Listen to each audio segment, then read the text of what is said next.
the colonialists were handing over power at independence. In some of the countries, they handed over to the members of their brotherhood.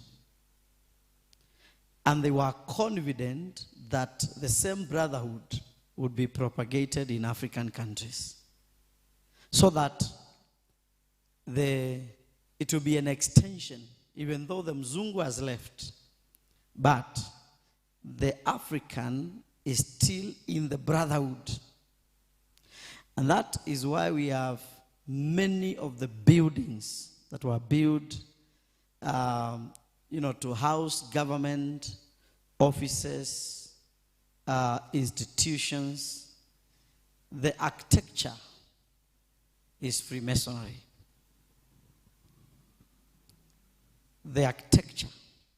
Some of them are in the shape of a coffin or a tomb, or it has horns. Okay? As a continuation of the brotherhood. So now, when people try to thrive, they could only thrive if they align with a demonic order.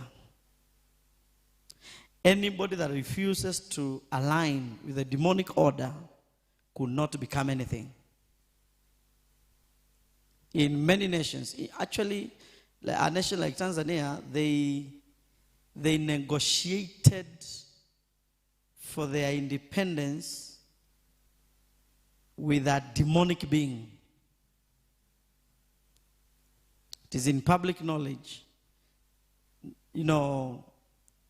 A confession that was made by the founding father in Tanzania that a witch doctor dug a hole for him, and he asked him to cross the hole. Just a pit. When he crossed, the witch doctor said, "You have gained independence." And he went and got it without shedding blood.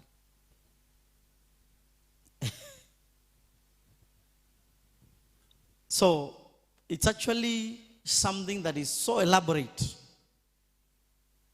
So elaborate.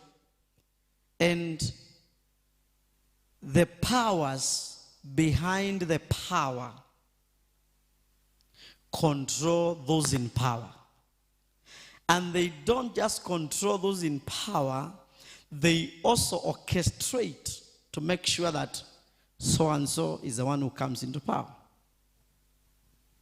So they groom them, they prepare them, they make room for them. And they make sure that whosoever they want comes into power. Now, fast forward, the nation of Kenya began to pray. And God earmarked our country for the purposes of revival. Not just for us as a country, but for the entire world.